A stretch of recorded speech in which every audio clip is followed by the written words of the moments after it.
Fake news is not new. We all know this. Fake news has been around since the dawn of the printing press, perhaps before. Fake news has been around since the town crier. Fake news has been around since the boy who cried wolf. What we're living through is an era when people as never before are motivated to engage in this discourse because they feel implicated in fake news. The division between, the journalist and the audience has been broken down. People today may feel a sense of participating in the editorial role.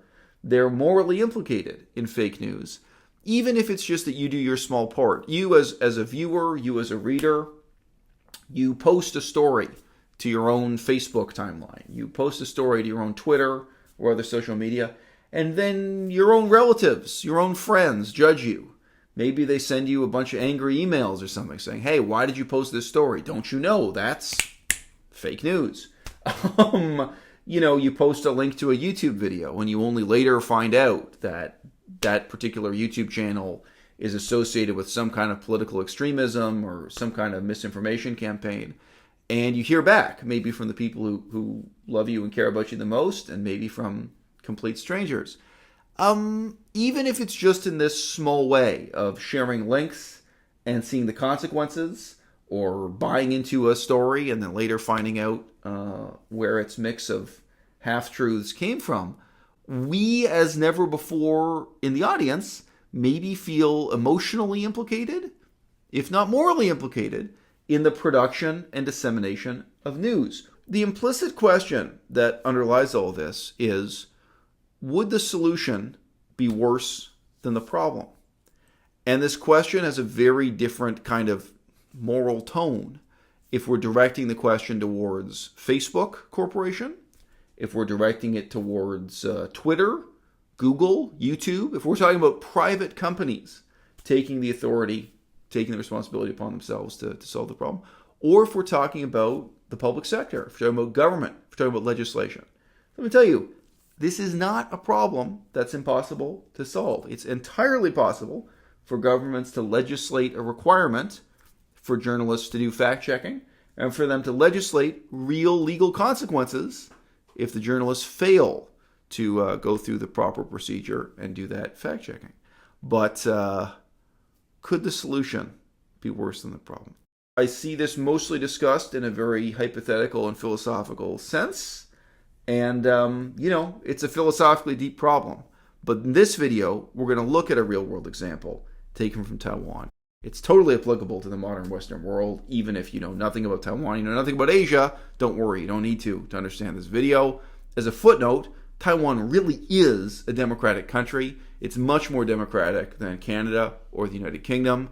They really do have a parliament. They really do have a system that in some ways imitates, in some ways emulates, in some ways surpasses the European models that they had set before them for imitation.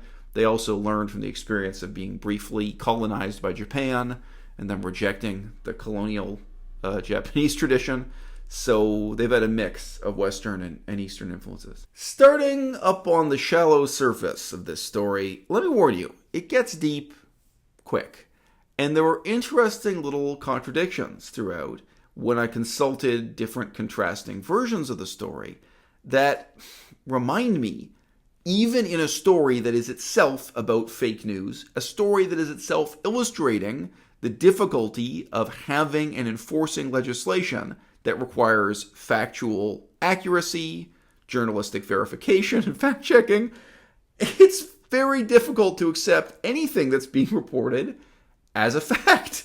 CTI TV, mainstream TV station here, CTI TV was yesterday again fined 1 million Taiwan dollars, that's over 30,000 US dollars, by the National Communications Commission.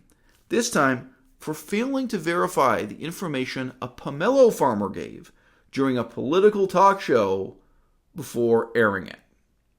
The news story was seen as the reason the Democratic Progressive Party won the legislative by-election in Tainan, a traditional DPP stronghold, by only a narrow margin. Okay, so starting on the surface, this is reporting a news talk show, a political talk show, interviewed some pomelo farmers, and that this interview had a decisive influence on the outcome of tightly contested elections. The news source here, CTI-TV, is owned by a company that's referred to here as Want. And some of you may recognize the brand name, or you might recognize the logo that I've got here, the pictures. They make snack foods that are exported around the world. And there's definitely a prejudice against the newspapers and TV stations owned by this company. There's definitely a feeling throughout Taiwan that somehow this is a crass, for-profit corporation in the production of news, in contrast to maybe the more scholarly, less salacious news sources that are out there. According to the commission, the host of CTI-TV's political gossip program interviewed a pomelo farmer. The farmer said that the price of pomelo was so low last year that 2 million tons of the fruit had to be dumped into the Zhengwen Reservoir. Other farmers standing near the interviewee said that they had not received the subsidies that they had applied for. The host turned the statements from the interviewee into a quote-unquote news report without first verifying the authenticity of the information with another source, the commission said. So this is fake news. This is where fake news can come from. You can go out and just interview some pomelo farmers. They may seem honest and simple and unsophisticated, but maybe those pomelo farmers have their own political agenda, right? Maybe they're trying to shift the outcome of the election one way or another. Or maybe they're just grossly exaggerating because that's what they're inclined to do. And what's your role, what's your responsibility as a journalist before going to press, before broadcasting with this? And can you be punished for failing to show due diligence, failing to take those responsibilities seriously? Could it be, maybe, that the government feels this is a news source that's critical of the government? And they're maybe enforcing the legislation a little bit beyond what was intended in the letter and the spirit of the law to begin with. Was it really the intention of the legislators that the accuracy of a claim reported from some farmers in a sidewalk interview, an interview on the streets, a spontaneous comment like this, was it really their intention that news reporters would have to take the time and check how many tons of fruit were dumped into the reservoir? What actually happened? Maybe so. And would the world be a better place if journalists answered to a higher standard of fact-checking, of active research and informed opinion, as we like to say around here? CTI-TV had only issued a correction about the subsidies and did not correct the dumping statement, the commission said, adding that this has severely disrupted the agricultural market. So you can imagine there are things here I'd like to fact check too. So, I mean, in the first example we're being presented with here, there's a claim that this spontaneous interview had a direct impact on election outcomes. And I doubt that. I'd ask the question, okay, so in writing this news story now, did you fact check that? It's easy to say almost anything was a decisive influence over who won and who lost. Well, can you verify that? In the same sense that the government is here saying the journalists have to verify these fact claims, can anyone verify the idea that this particular interview with some farmers really had a direct impact on the outcome of that election? I think that would be very hard to verify. It may not be a matter of fact at all, right? What about the second claim at the end of the quotation, that there was a severe disruption caused to the agriculture sector? Yeah, well, allegedly. Can you measure that? Can you give me a figure? Can you show me that really these comments about what happened with farming and farm subsidies and the price of pomelos, that it caused, and not that the events caused it, but that the reporting, the inaccurate reporting, the fake news caused a severe disruption in agriculture? Maybe you can, but I'm skeptical. And this is how we get into a kind of infinite regress. We get into a loop of questioning, well, what finally is adequately fact-checked? The author of this article in the Taipei Times does something interesting here.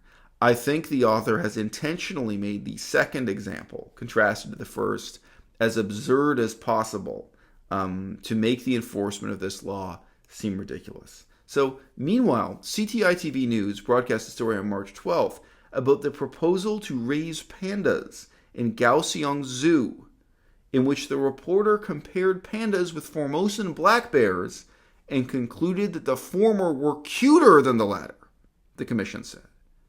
Quote, the news report could mislead the public about the right way to preserve and protect wildlife. Okay? Now, I've got to call them out. Taipei Times, this is fake news about fake news. Even in raising this issue of journalistic integrity and fact-checking, I went ahead and checked the facts. That seemed a little suspect to me. The same way I'm saying to you, I don't really know if I believe some of these claims about, the impact of the first story. Well, the second story, I looked it up, I fact-checked, I saw several different sources, most of them in Chinese, not in English. The point of the report was not to debate whether pandas were cuter or less cute than this other type of bear. This journalist has gone out of their way to make the enforcement of the law seem absurd. Instead, it was actually raising the question of how much money the government is wasting on pandas and whether or not panda tourism is really just a completely meaningless spectacle that doesn't benefit or educate people in any way. Even in the title, it's asking the question, raising pandas, isn't this just burning money? Isn't this just a waste of money? And then the next part of the headline here is asking, is this without any kind of educational benefit for the people who go to see the pandas? So people go to see pandas just because they're cute. Does that mean the government should spend millions of dollars on pandas? It's raising this kind of question. So again, I've got to call fake news on how this story was reported. The journalist, I can see what their motivation is.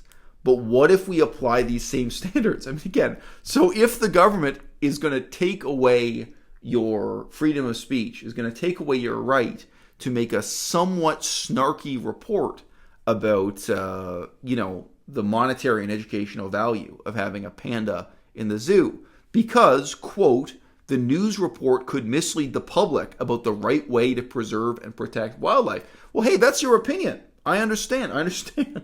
But what about the journalist and their opinion? What about the viewers at home? What if that's actually a really important question to ask? And what if this isn't something we can, in a simple sense, challenge or debunk with the concept of fact-checking or factual accuracy? So we got fake news on fake news about the question of fake news. And then ultimately, is there going to be a legislative authority that ends this dispute? So for those of you who can read Chinese, I've got on screen here, I tried to excerpt for you the relevant part of the law. And here it is, thanks to Google Translate in English.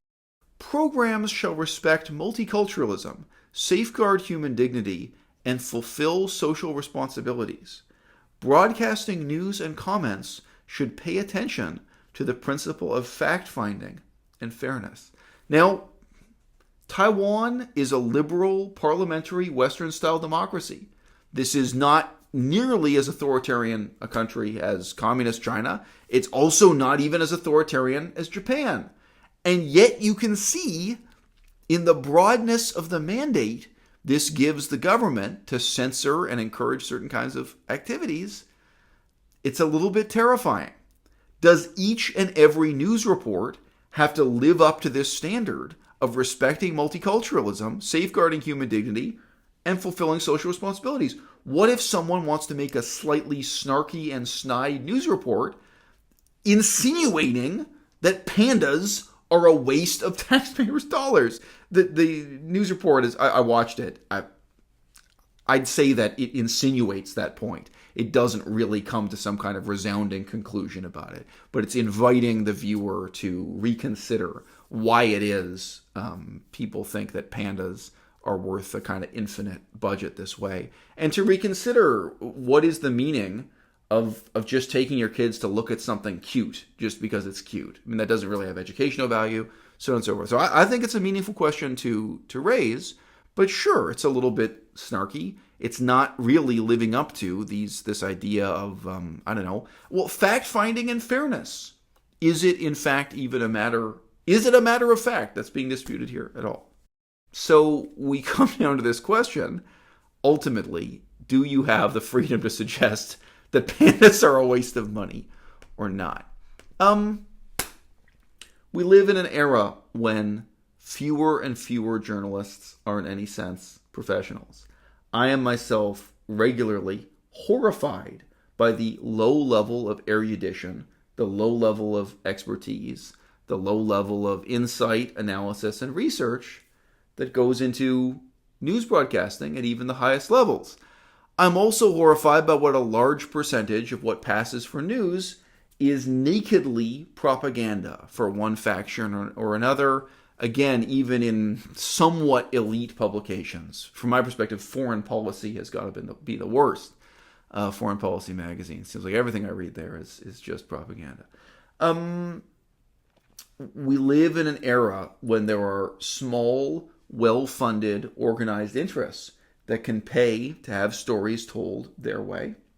And then there's a huge disorganized morass of the general public who have the power to complain, but who rarely have the resources or the self-discipline to engage in active research and to present informed opinion. The public in general can complain, but can rarely put together a convincing case to support one course of action or another. And by and large, what we see is that the people who now make the news for a living put less time, less energy, and less inspiration into the news they make than sincere hobbyists, amateurs, people who just get interested in a subject as volunteers and start looking into it. Does anyone today really feel intimidated by the caliber of news they see on CNN, Fox News, even the BBC, even news services that receive taxpayers' money? Does anyone really feel when they see a news report, let's say about Libya, current events in Libya, Afghanistan, Iraq, does anyone really feel, after watching such a thing, that they couldn't do better? You couldn't do better in a few days or a few weeks if you did a little bit of the research yourself. The news, it's lost its sense of authority in that we in the audience now look at the naked fact of its mere authorship. And we know that most of the time we're looking at something produced on a schedule where just one or two people had just 1 or 2 hours to put together a news story from 1 or 2 sources. How will the news media adapt? Well, on the one hand, we've seen how it adapts to changing economic pressures. And there's a really open, really meaningful question of whether or not it should now have to change in response to legislated pressures also. At what point will people start to question the consequences? Sure, even things like public health consequences of having misinformation broadcast on a massive scale, when misinformation makes the leap from social media to mainstream media, or when just the sloppy, poor quality of mainstream media coverage has terrible consequences in the real world. I think that more and more countries will adopt laws just like Taiwan's.